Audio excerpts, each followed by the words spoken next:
Hello. അപ്പോൾ ഇന്ന് നമ്മൾ വന്നിരിക്കുന്നത് കൊടകര ടൗൺ അമ്പിൻ്റെ വിശേഷങ്ങളായിട്ടാണ് കേട്ടോ. അപ്പോൾ കൊടകര ടൗൺ അമ്പ് 3 ദിവസത്തെ പരിപാടിയാണ്. കൊടകര പള്ളിയിലെ പെരുന്നാളാണ് 3 ദിവസത്തെ. അപ്പോൾ ടൗൺ അമ്പ് വരുന്നത് 3-ാമത്തെ ദിവസമാണ്. ഫസ്റ്റ് ഡേ ഒരുവിധം എല്ലാ ടൗൺ അമ്പുകളും എല്ലാം കൂടി ഒരുമിച്ച് വരുന്ന ഒരു ദിവസമായിരിക്കും. അത് മിക്കവാറും ഒരു 9 മണി 10 മണിക്ക് ശേഷമായിരിക്കും കൂടുതലും കാണാൻ നമുക്ക് പറ്റുക. നല്ല ബാൻഡ് സെറ്റ് മേളവും പിന്നെ ഓരോ സെറ്റിൻ്റെ അതിൻ്റെതായ അലങ്കാരങ്ങളും പിന്നെ അത് അവരുടെ ഓരോരുത്തരും ഓരോ പള്ളിയുടെ ഉള്ളിലേക്ക് വരുന്നതാണ് നമുക്ക് കാണാൻ പറ്റുക. പിന്നെ 2-ാമത്തെ ദിവസം അധികം ഒന്നും പരിപാടി ഉണ്ടാവില്ല കേട്ടോ. അത് ഈ ടൗണെല്ലാം പ്രദക്ഷിണം വയ്ക്കലായിരിക്കും. അപ്പോൾ കാര്യമായിട്ട് ഒച്ചയും ബഹളവും അനക്കൊന്നും ഉണ്ടാവില്ല. അത് മിക്കവാറും അധികം ആൾക്കാരും ഉണ്ടാവാറില്ല കേട്ടോ. എന്നായിരിക്കും കൂടുതൽ വഴിയോര കച്ചവടക്കാരുണ്ടാവുക. പിന്നെ വരുന്നത് 3-ാമത്തെ ദിവസം. 3-ാമത്തെ ദിവസം വരികയാണെങ്കിൽ കാണാൻ വരുന്നവരാണെങ്കിൽ അത് നല്ലൊരു കാര്യം എന്ന് വെച്ച് കഴിഞ്ഞാൽ മിക്കതൊരു 9 മണിക്ക് ശേഷം വരുന്നതായിരിക്കും നല്ലത്. എന്തുകൊണ്ടാണെന്ന് വെച്ച് കഴിഞ്ഞാൽ ഒന്ന് നമ്മുടെ കൊടകര ടൗണിലുള്ള അമ്പ് ഇതേപോലത്തെ ഒരുപാട് സെറ്റുകാരുണ്ടാവും കേട്ടോ. ഇപ്പോൾ നിങ്ങൾ കാണുന്നതൊക്കെ നമ്മുടെ സെറ്റുകളുടെ ആയിരിക്കും. ആദ്യം തന്നെ നമ്മുടെ ടൗൺ അമ്പിൻ്റെ ഒരു ചെറിയ ഫ്ലക്സ് ഒക്കെ വെച്ചിട്ടുള്ളത്, പിന്നെ അതേപോലെ കുറേ മാലാഖമാരെ, പിന്നെ ചെണ്ടകൊട്ട്, പിന്നെ കുറേ ടാബ്ലോകൾ ഇങ്ങനെ വരുന്നുണ്ട്. നമുക്കതെല്ലാം കാണാം കേട്ടോ. അപ്പോൾ നമ്മളിതിങ്ങനെ കണ്ട് പോയി പിന്നെ നേരെ നമ്മൾ പള്ളിയിലേക്കാണ് കേട്ടോ പോവുക. പള്ളിയിൽ പിന്നെ വലിയ കാര്യപരിപാടികളൊന്നും ഉണ്ടാവില്ല. കാരണം ഇവരെല്ലാം കൊടകര ടൗൺ മൊത്തം റൗണ്ട് ചെയ്തിട്ടാണ് പള്ളിയിലേക്ക് കയറുള്ളൂ. അപ്പോൾ അത്രയും നേരം നമ്മൾ നിന്നില്ല. ഓക്കെ. അതിനുശേഷം 10 മണിക്ക് ശേഷം വേറെ പല സെറ്റുകളും ഇങ്ങനെ വരും. അപ്പോൾ നമുക്ക് കാണാൻ പറ്റും. അങ്ങനെ നമ്മൾ അത്ര നേരം ഒന്നും നിന്നില്ല.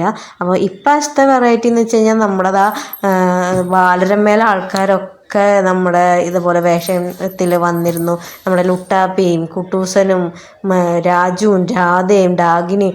നമ്മുടെ ഡാഗിനിക്കും കുട്ടൂസനും കുറച്ചും കൂടി നല്ല പൊക്കവും വലിപ്പമൊക്കെ ഉണ്ടായിരുന്നു.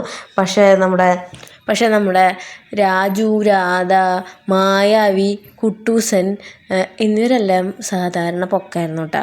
അപ്പോൾ നമ്മൾ അവരെല്ലാവരെയും കണ്ടു.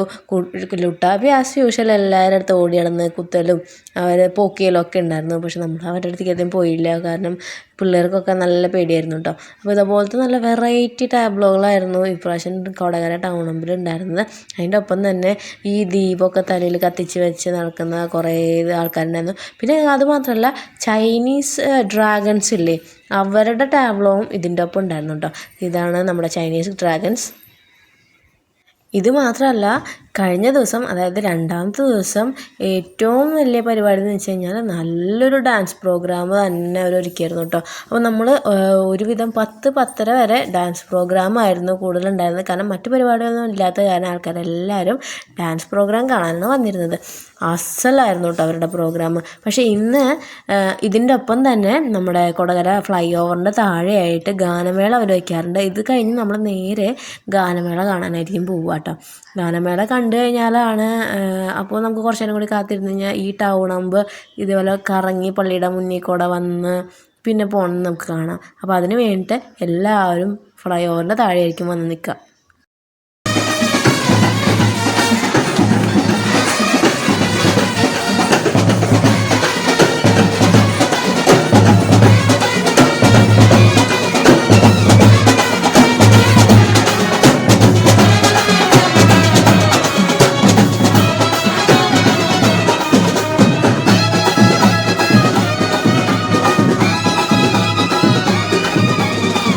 അപ്പോൾ ഇതൊക്കെയായിരുന്നു കേട്ടോ ടാബ്ലോയിലെ കാര്യങ്ങൾ. ഇനി നമുക്ക് നേരെ ഗാനമേളയുടെ അടുത്തേക്ക് പോകാം. കുറച്ചധികം ദൂരം നടക്കാനുണ്ടെങ്കിലും പതുക്കെ നമ്മൾ ഗാനമേളയുടെ അടുത്തെത്തി. അപ്പോൾ ഇനി കുറച്ച് നേരം നിങ്ങൾ പാട്ടും കൂടി കേട്ട് നോക്കട്ടോ.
അപ്പോൾ ഞങ്ങളുടെ പള്ളിപ്പെരുന്നാൾ വിശേഷങ്ങൾ ഇത്രയേ ഉള്ളൂ. അപ്പോൾ വീഡിയോ ഇഷ്ടപ്പെട്ടാൽ എല്ലാം ലൈക്കും ഷെയറും കമൻറ്റും സബ്സ്ക്രൈബും പിന്നെ ഇതിനെക്കുറിച്ചുള്ള അഭിപ്രായങ്ങൾ അറിയിക്കുക. അപ്പോൾ ഇന്നത്തെ വീഡിയോ ഇത്രയേ ഉള്ളൂ. അടുത്ത വീഡിയോ ആയിട്ട് പിന്നെ വരാം. അപ്പോൾ എല്ലാവർക്കും ബൈ.